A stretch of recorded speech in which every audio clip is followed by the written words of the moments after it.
In today's episode, I'm going to be briefly talking about, well, who he is and what they think about.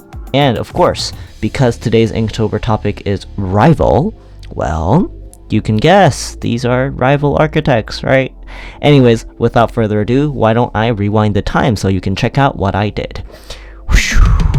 Alright, welcome back to another day of daily sketching, where today I've already have a underline sketch going on. And today's Inktober topic is rivals. I've decided to draw Lloyd Wright and Le Corbusier. And the reason why is because these two have been, well, architect rivals. And, I wanted to showcase and explain to you the difference between the buildings that they've decided to build. Anyways, why don't I start inking already, since I already have the sketches going on. Building that you see in the background is called the Falling Water, and this is called the Villa Savoia. These two people, well, they are both modern architects, like modernist architects, where they decide to build very harsh edges with strong lines and stuff. Basically the typical modern buildings that you would see in a modern building. I am repeating myself, aren't I?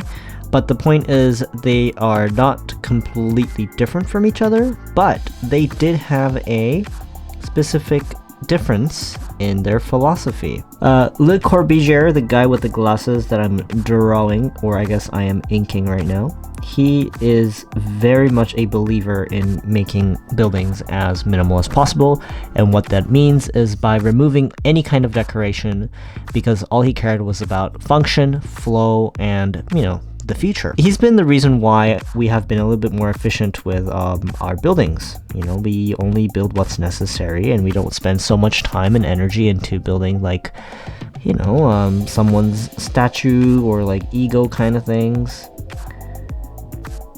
But he makes it so that buildings serve purpose. Le Corbusier is very famous for his bow tie.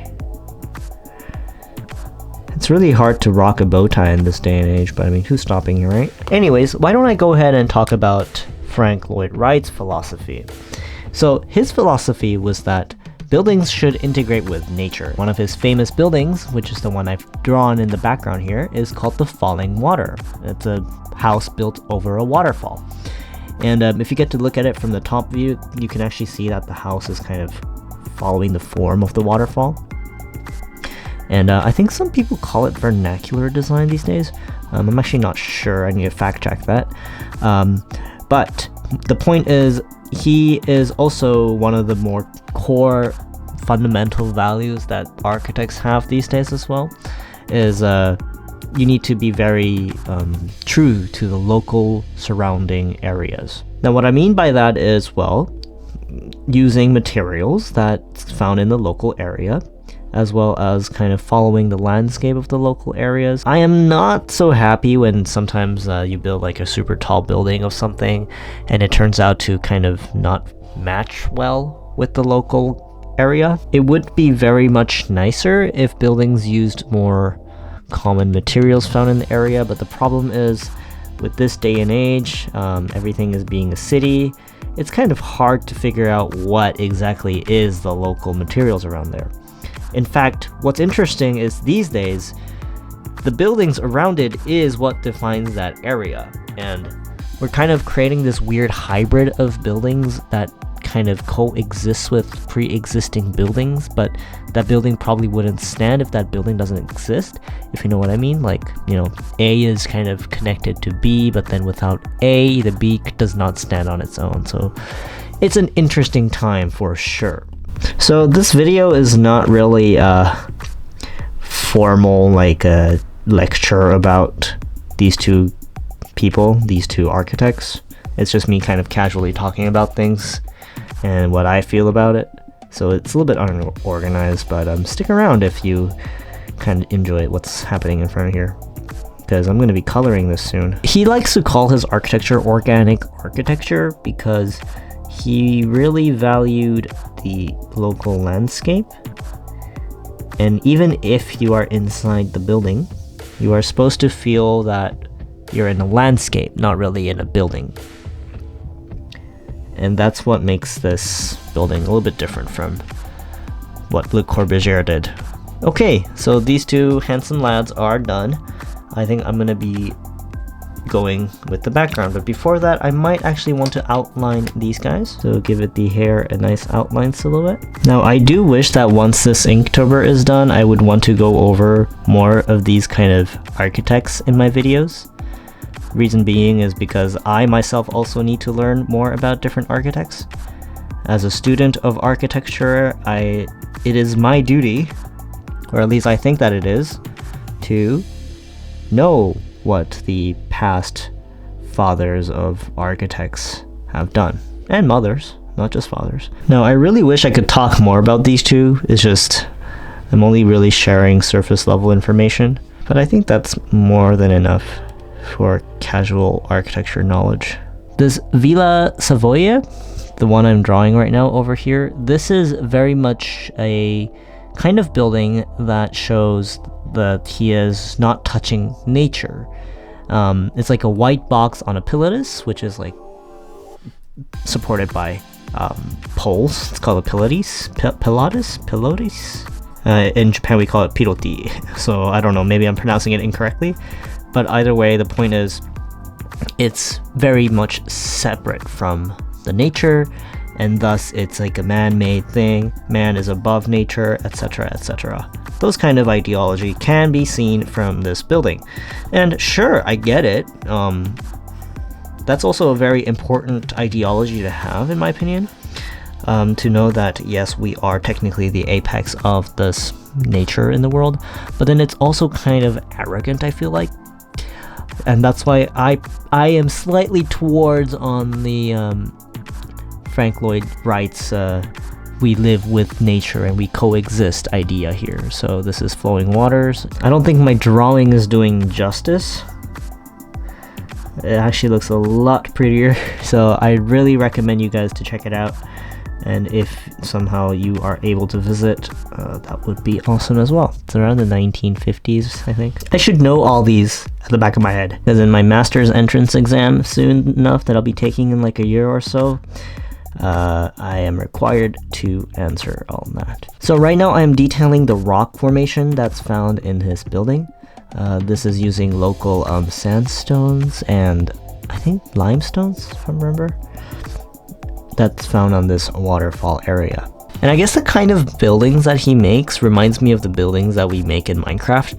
I don't know if every one of you guys have played Minecraft before, but Minecraft is such a game where you find local materials and you build with that materials in that area.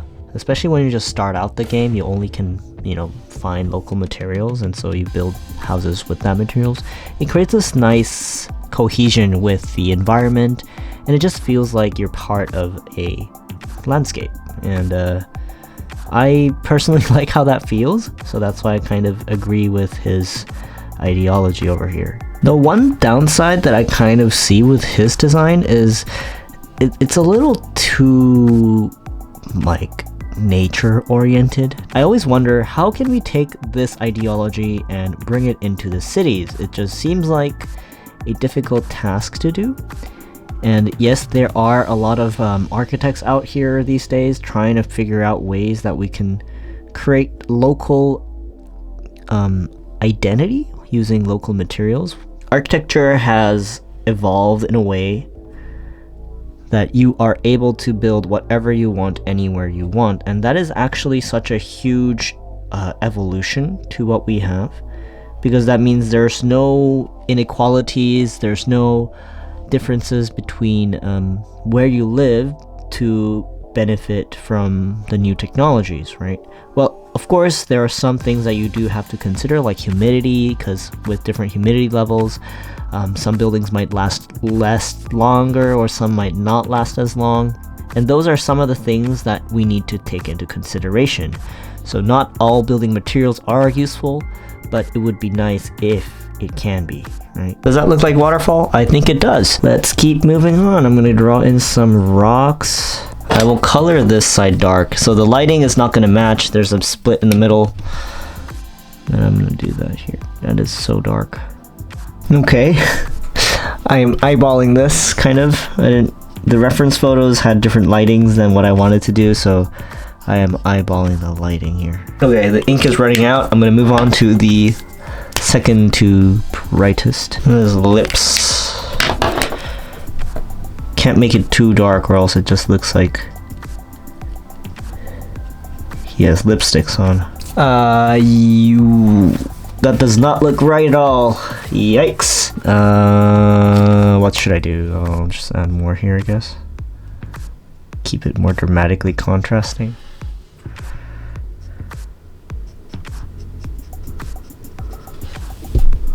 He looks like Albert Einstein now. Uh-oh. Okay. See, this is why I should have had reference photos. I wish I could use something less dark. I want to subtly create a nice shade to it, but it's really hard as this is not pencil. Whatever. I will do this and I'll color on top of it to fix my mistake again. Okay, let's move on to the hair. Pencil would have been a lot easier. I must have to say that. It would have been 100 times easier. Let's use this for his glasses. Gotta be careful with it. I'm gonna leave some white parts here and there to keep it look shiny. And let's accentuate his bow tie actually. I think it's the shadow. I like adding cast shadows to my drawings. Wait, that's wrong. No!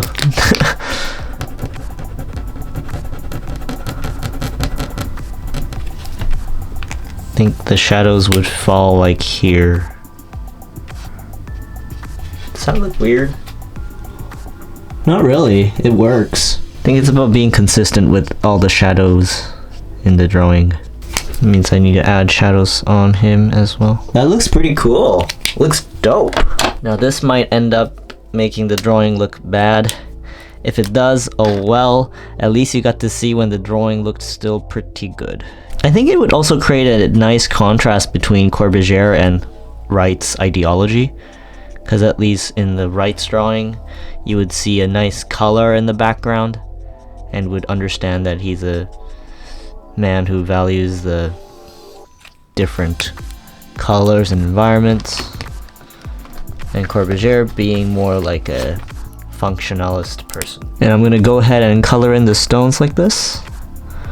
I don't want to fully color it. I'm gonna leave the textures. That way you can sort of tell that these are rock walls. I'm noticing that the background is looking a little too flat on this drawing, so I'm gonna go ahead and add some shadings here or there. I think I'm gonna outline these guys just a bit thicker, just to create separation between the background drawings and the human drawings. Okay, there you go. So we have Frank Lloyd Wright and Le Corbusier, and to wrap it up, the ideology of Frank Lloyd Wright is he thinks that architecture should be organic and it should match with the landscape and scenery. He likes to use local materials as well as follow the form of the pre-existing landscapes as well. Le Corbusier, on the other hand, believes in functionality, so he believes that every architecture should be minimalistic, form follows function, function follows form, vice versa, and he wants to keep things as minimal as possible. So I hope you learned something today. I wish I could have done a little bit more of like a nicer, proper video on it, but since it's Inktober season, maybe I'll do that in another time. I hope you guys enjoyed today's video. Leave a like, check out my other videos, and I'll see you guys in another one. Bye bye!